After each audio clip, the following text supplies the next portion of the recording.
antepone sus ideales, ¿no?, a causas que considera justas, ¿no?, y desinteresadamente pues acomete la empresa y fracasa, ¿no? Es una de las características de Don Quijote, ¿no?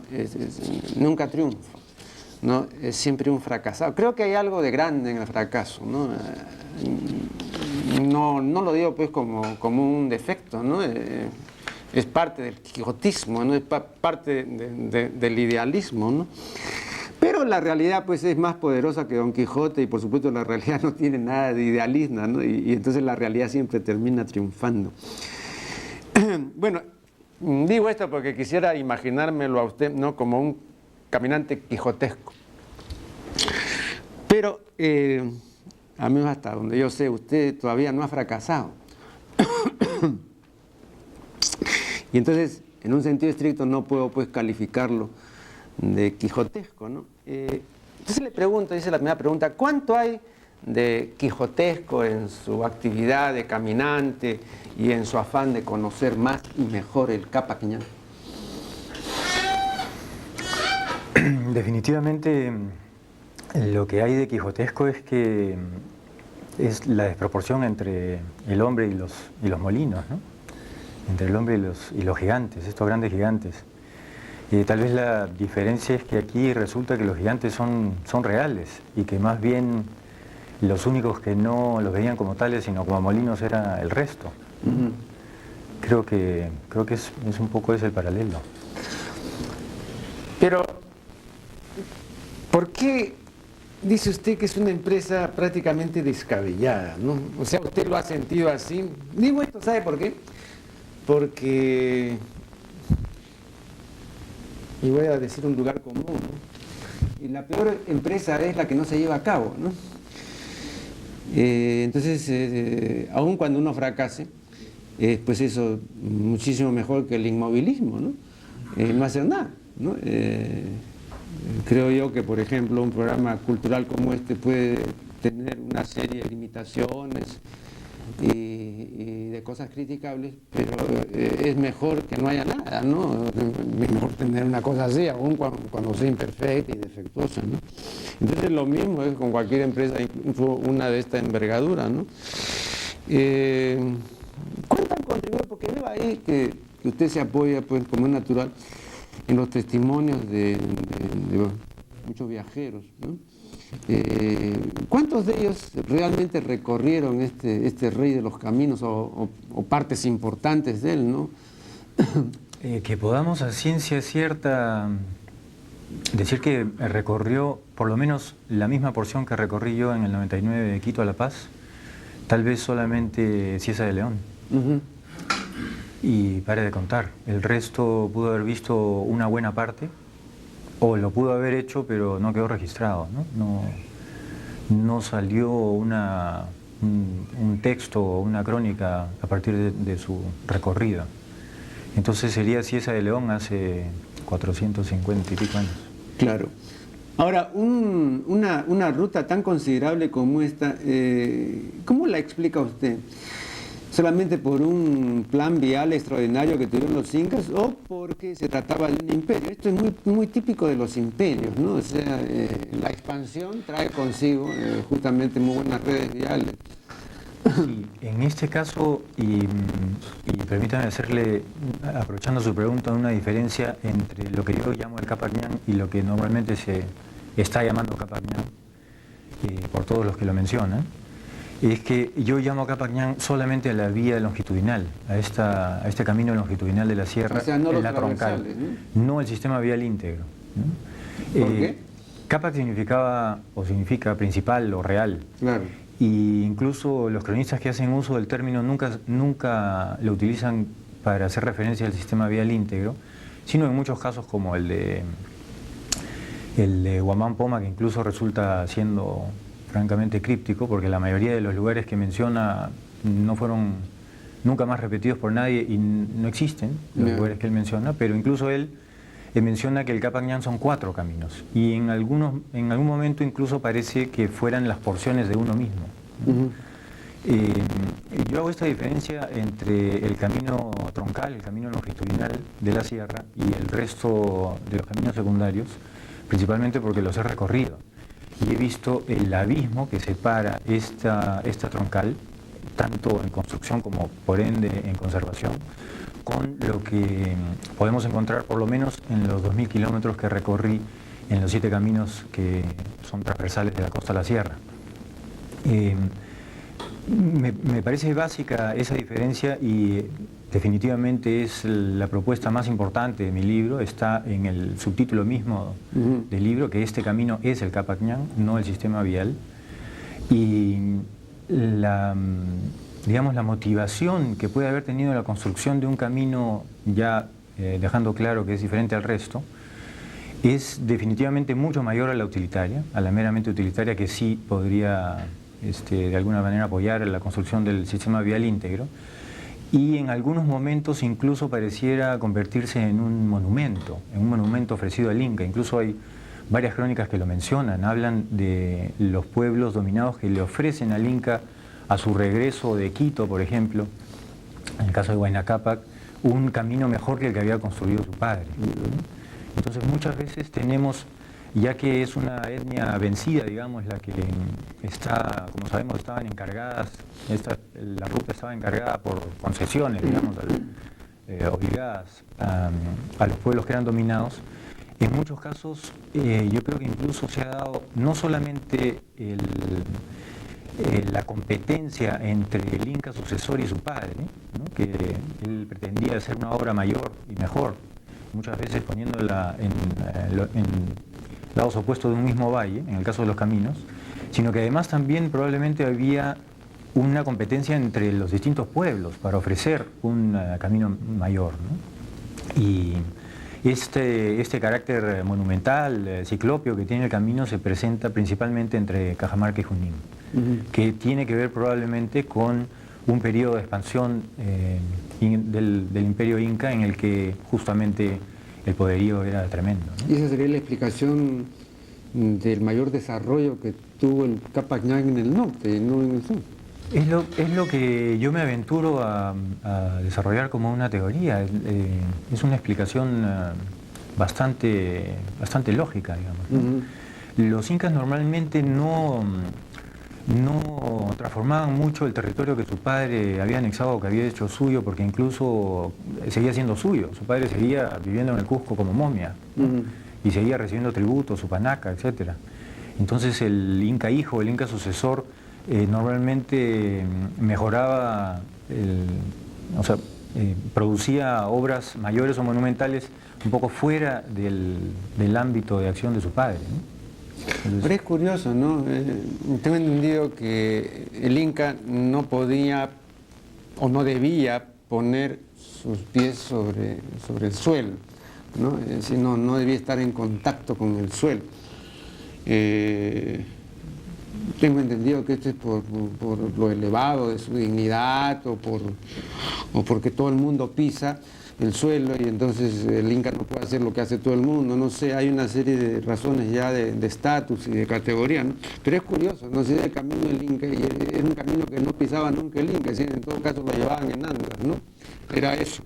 Sí, probablemente no pisó muchas veces el camino, pero a mí me parece muy raro que se haya llegado a ese extremo de adoración que incluso inutiliza la vida de un gobernante de este tipo, ¿no? Que además eran estas personas tan aguerridas y tan imponentes, ¿no? Yo conozco unos ejemplos en África, por ejemplo, ¿no? de tribus donde los jefes no deben comer como comen todos con la mano o con las manos, ¿no? Y entonces las tienen prácticamente sin uso, ¿no? Y se les atrofian, porque se considera que es algo plebeyo, vulgar, muy común, que el rey esté utilizando lo que todos utilizan, etcétera, ¿no? Entonces se puede llegar ya a cosas antibiológicas, ¿no? Pero por usos y costumbres, ¿no? Y por la cultura, o sea, son pautas que establece la cultura. Y sencillamente es así, ¿no? En este caso creo que que sí, a ver, sería equivocado acercarnos con una óptica moderna, ¿no? Que tampoco tiene que ser la manera correcta de acercarse, y verlo pues según los usos y costumbres de aquel tiempo, ¿no? Eso era, digamos, una manifestación de la elevación y de la realeza, y los otros que no eran reales ni tan elevados, pues podían pues hollar el piso, ¿no? Pero no... Es perfectamente posible que se haya llegado a ese extremo. Bien, vamos a hacer acá el primer corte y luego continuaremos conversando con Ricardo Espinosa.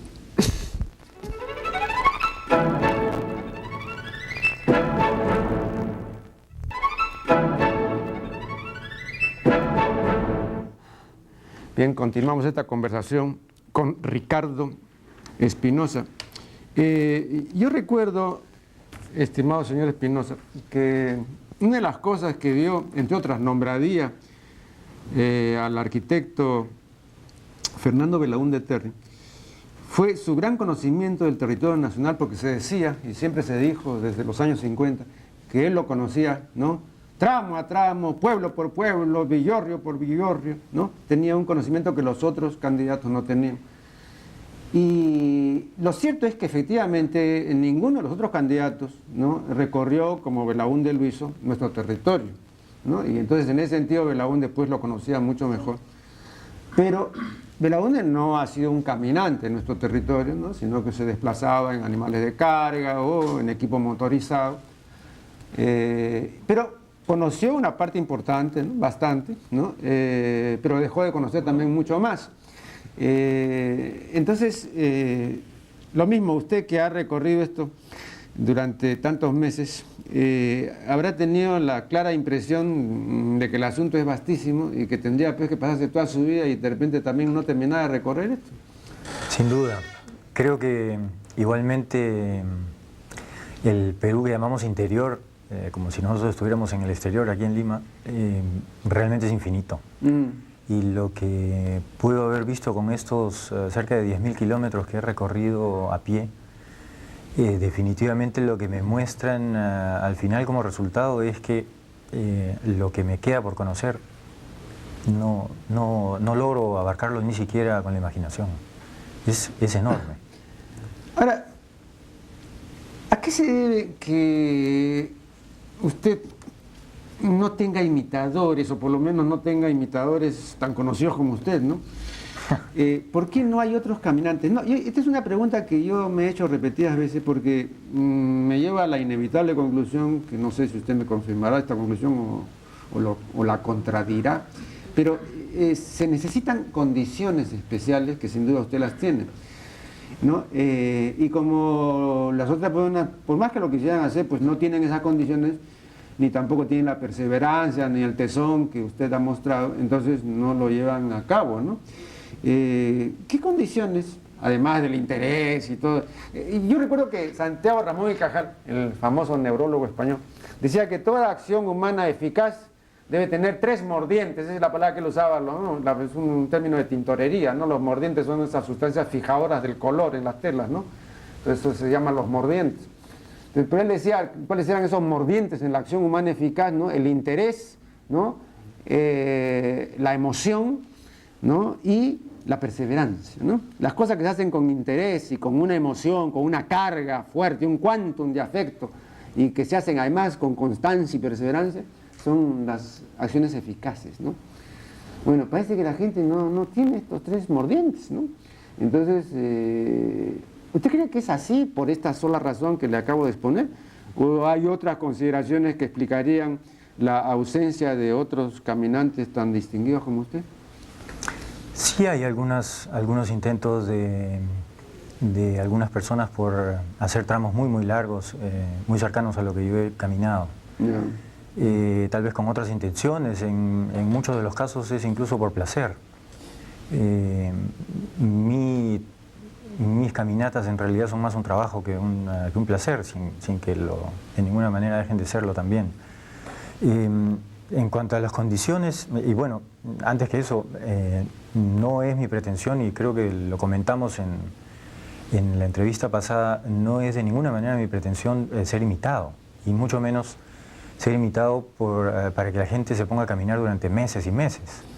Mi intención es hacer una investigación que solo puede hacerse a pie y mi propuesta para la gente común y corriente, los que de ninguna manera van a dedicarse a esto, porque hay que dedicarse durante 7 meses, imagínense, a no recibir dinero sino gastarlo, es más bien recorrer pequeños tramos. Yo hago el circuito completo y le propongo a la gente que haga lo que yo, que lo he visto todo, considero como lo puntual, lo precioso, lo significativo. En cuanto a las condiciones para hacer una ruta como esta... Perdón, ¿me permite una interrupción? Sí. Vea, yo no quise insinuar que usted hacía las cosas para que lo imitasen. No, yo lo que digo es esto, que como lo que usted ha hecho ha rendido un fruto que está aquí y en otras contribuciones, entonces sería de desear, porque esto no es suficiente, entonces sería de desear que otros hagan lo propio. Entonces para hacer lo propio tienen que imitarlo, pues inevitablemente es así.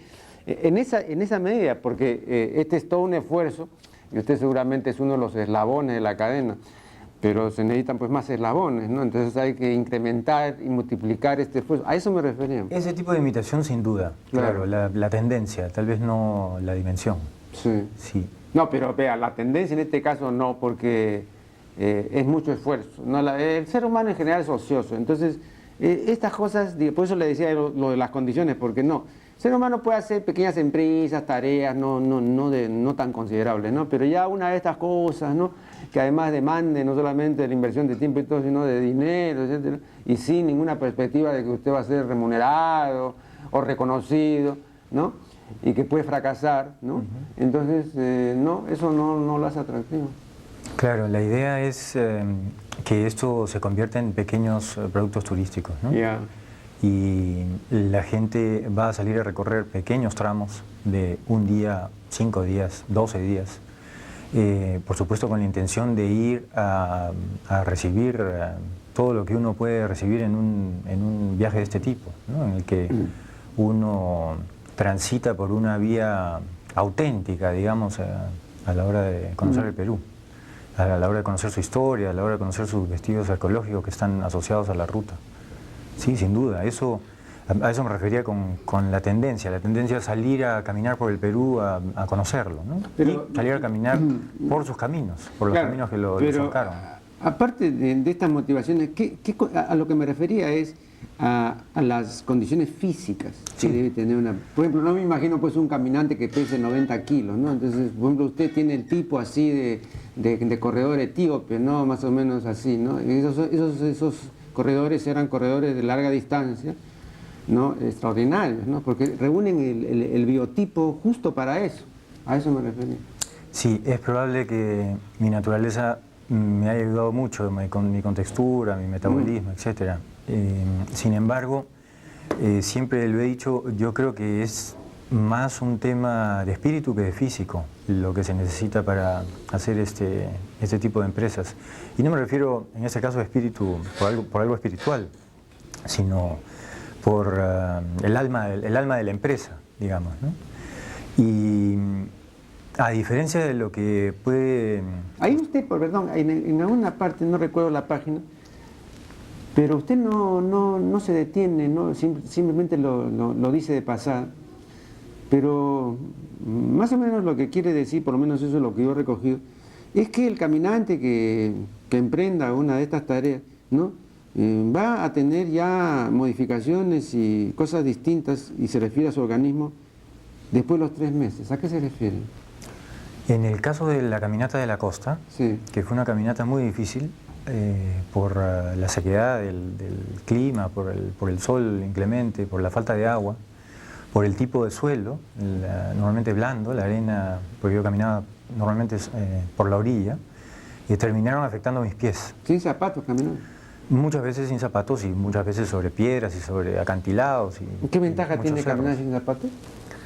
La verdad que ninguna que conozca. En todo caso, si me hubiera acostumbrado a hacerlo sin zapatos todo el tiempo, podría haber tenido tal vez alguna... Porque en la sierra yo veo mucha gente sin zapatos, ¿no? Sí, sí. Yo no lo he investigado. Pero en todo caso, en esa caminata descubrí que a los 3 meses, más o menos, terminando el departamento de Arequipa y llegando a Moquegua, cuando descansaba, mis pies se hinchaban, y se hinchaban como tamales, no me entraba la sandalia, ¿no? Hasta que volvía a calentar durante 1 hora, que me costaba mucho en las mañanas, cada mañana, y de nuevo los pies se deshinchaban y podía caminar el resto del día, y eso me sucedía cada noche, ¿no? Por eso fue que programé en esta caminata, que iba a durar más, la caminata de la sierra, un descanso en Cajamarca y un descanso en el Cusco, que además eran hitos históricos en esta ruta, ¿no?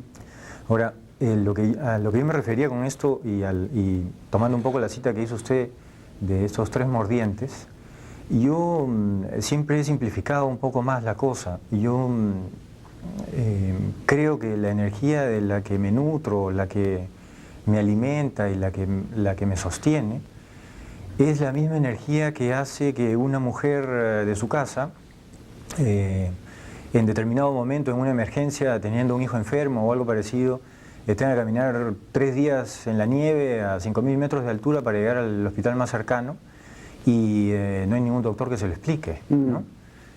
Ni ella se ha preparado, ni mucho menos. Es algo que tiene que ver mucho más con la fuerza de voluntad. Sí, pero perdón. Es ese tipo de energía a la que yo recurro.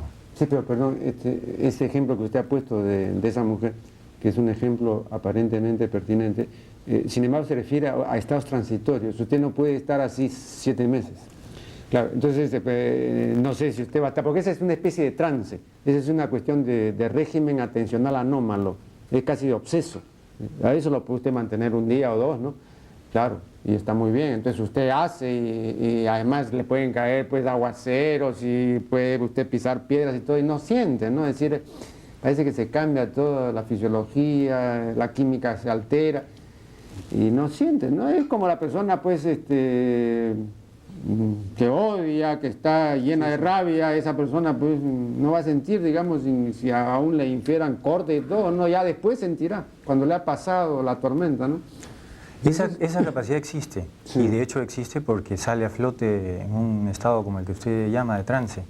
La posibilidad de que nosotros podamos acceder por la voluntad a esa capacidad, yo la considero posible. Bien, vamos a hacer acá un nuevo corte y luego continuaremos dialogando con Ricardo Espinosa.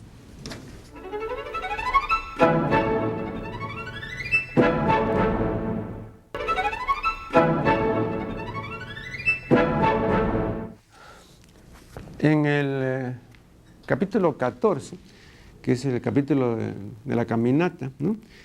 Usted refiere una serie de cosas interesantes y también refiere peligros que usted ha afrontado y que son peligros reales y que son peligros también acerca de los cuales deben estar advertidos futuros viajeros y futuros caminantes, ¿no? A mí me parecieron, digamos, por lo menos en un caso ahí, a mí me pareció que tuvieron mucha suerte, ¿no? Porque los han podido liquidar, ¿no? Incluso ahí usted confiesa que cuando los confundieron, creo, los ronderos, a usted dice usted, se me heló la sangre, ¿no? O sea, usted ha pensado que le podían haber matado fácilmente. Sí, la posibilidad fue enorme, ¿no? Ajá. De hecho, como lo escribo, si no hubiera coincidido con que en ese momento estábamos hablando con esas personas que francamente fueron nuestros ángeles de la guarda y nos salvaron, de hecho no estaría aquí sentado conversando, de ninguna manera, sería una anécdota más en el Perú. Ahora, también usted menciona otro hecho, y es que en muchas poblaciones pequeñas, ¿no? En algunos pueblecitos de paso, los habitantes se negaban a brindarle información a usted, se mostraban reticentes, no querían apoyar, no querían dar ninguna noticia. ¿A qué se debe eso? Pero es mucho menos eso que lo contrario. Sí, ya lo sé, pero sí, había eso también. Sí, bueno, hay una reticencia. ¿O desconfiaban de ustedes? Hay una desconfianza y una reticencia normal. Tengo una apariencia extraña incluso en Lima, entre mis paisanos. Y la posibilidad, con toda la historia de terror que tenemos en las últimas 2 décadas, la posibilidad de que yo fuera una persona que tiene una mala intención es grande, ¿no? Entonces muchas veces la gente siente miedo, por supuesto, pero los casos son contados en relación a la cantidad de veces que hemos sido recibidos como viejos amigos. Esa es la regla general en el campo, sí, sin duda. Una de las cosas que nos ha enseñado la etología contemporánea, y que por una parte, bueno, es un descubrimiento muy interesante, pero por otra parte también es algo deprimente, es que el rechazo al forastero, el rechazo al extraño no es aprendido. Es algo que ellos llaman de fábrica, porque se ha visto que los niños ciegos y sordos, por el olfato, perciben al extraño y asumen una actitud de reserva, se aíslan, temen, ¿no? Entonces, digo que por una parte esto es muy interesante, pero por otra parte, como usted comprenderá fácilmente, da un apoyo científico o biológico, como usted quiera verlo, al nacionalismo y al chauvinismo y a la patriotería, ¿no? Claro. Porque lógicamente entonces el extraño a mi grupo, el que no es de mi tribu, lo rechazo, no lo voto, ¿no? Entonces más bien el comportamiento amigable y todo es como el no racismo. Como decía Sabater, pues el racismo es lo natural, ¿no es cierto? El no racismo es una construcción artificial, muy lenta y muy precaria que al menor impulso brusco se viene abajo, ¿no? Pero todo, o lo que también decía en otro contexto Gurdjieff, que también me parece muy acertado, decía, todas las emociones negativas son de fábrica. Todas las buenas cosas, el mundo emocional, sentimental, hay que construirlo. Creaciones culturales. Sí, entonces eso hay que elaborarlo y hay que, ¿no?, fabricarlo, ¿no? Bueno, es la tendencia de este universo, de la creación, ¿no? Si nos dejamos, nos caemos al suelo y tenemos que construir nuestra posición de vida, ¿no? Claro. En todo sentido. Claro. Entonces usted diría que en general ha contado con el apoyo, digamos, de la gente que... Sí, y en general lo que va a encontrar cualquier persona que recorra los Andes va a ¿Y ser ellos eso. entendían para qué estaba usted caminando? Bueno, ellos... Porque ahí hay una parte donde alguien prácticamente, y usted dice que es cómico, ¿no? No puede creer que ustedes vayan a Cajamarca a pie. Y dice, ¿cómo se van a ir a Cajamarca a pie? Y usted dice, pero este tipo debe decir una cosa cómica, ¿no? Pero yo creo que lo decía en serio, ¿no? Realmente es incomprensible, ¿no? Para cualquier persona común y corriente, ¿no? ¿Cómo vas a ir a pie? ¿No? Entonces es insólito, ¿no? Sí. Ahora, cuando usted se refiere a ellos, está hablando desde el alcalde de una ciudad como el Cusco hasta una señora viuda mayor que no ha salido jamás de su pequeño villorrio que está a 10 horas de un pueblo que tiene una carretera, ¿no? Entonces, hay un enorme abanico de posibilidades entre estas personas que uno encuentra en la sierra y en esta caminata, en todo caso, o fuera de las ciudades. Y lo que uno encuentra en los lugares menos aparentes, en una pequeña cabañita a 4.200 metros de altura que solo tiene o que solo sobrevive gracias a sus animales, a sus camélidos, lo que uno encuentra ahí es un nivel de civismo, al recibir al visitante, al recibir al extraño, que difícilmente tenemos en las ciudades, ¿no? O sea, reciben realmente el extraño, es casi un dictado de su cultura, de su tradición, lo reciben como un amigo. Mucho más hospitalario, ¿no? Muchísimo más hospitalarios. El hecho de ser buenos anfitriones, creo que además es una característica de todas las culturas tradicionales del mundo, es casi un deber que ni se discute, ni se pone en duda, ¿no? Y eso se percibe constantemente, o sea, a uno lo reciben en el mejor cuarto de la casa, que puede ser la cocina, en medio de los tesoros de la familia, y ellos se van a un rincón o a otro cuarto y a uno lo dejan ahí a pesar de haberlo visto por primera vez hace una hora. Y le dan de comer y son sumamente amables y cuando se despiden parece que uno fuera un amigo entrañable, ¿no? Eso es algo que ojalá pudiéramos tener todos.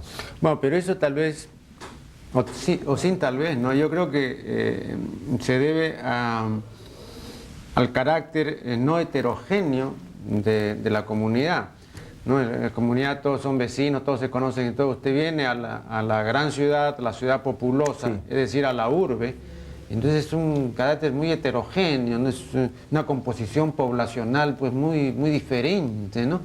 Y ahí se dan todas las tendencias y todos los encuentros y todas las desavenencias, ¿no? Entonces es mucho más difícil, yo diría imposible. Casi imposible.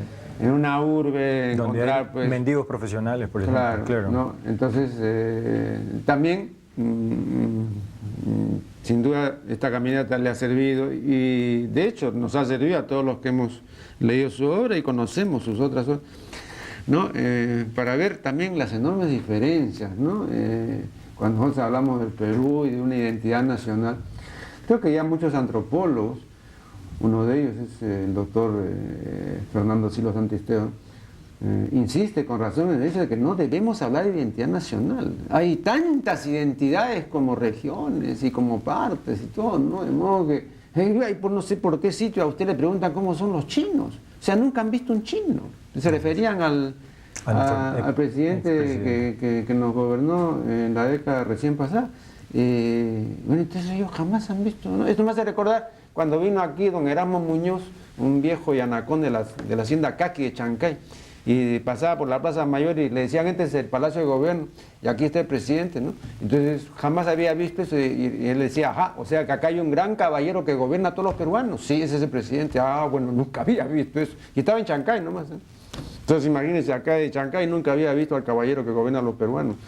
Entonces hay una desconexión tan abismal que usted con sus caminatas y todo puede percibir que son otros mundos, ¿no? Usted violentamente ahí también lo dice, no tan violentamente, pero lógicamente usted puede haber regresado varias veces al siglo XVI, ¿no? Entonces ha hecho también una retrospectiva ya histórica, ¿no? Y ha ido a sitios y ha visto monumentos que de hecho los retrotraen pues a épocas idas, ¿no?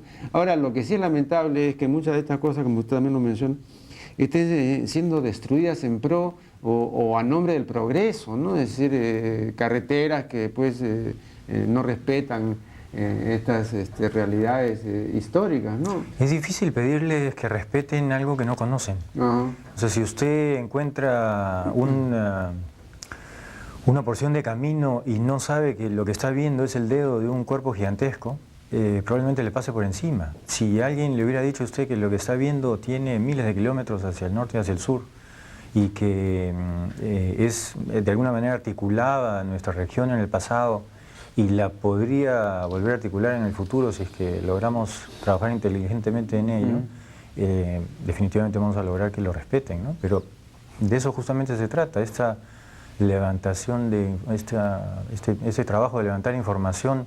Justamente lo que lleva detrás es el deseo de que al conocerlo lo podamos conservar para nuestros hijos. Claro, creo que yo soy el portavoz de una serie de personas que le tienen que agradecer a usted haber publicado esto, este apoyo decidido de Petroperú, porque me parece que es un aporte valioso.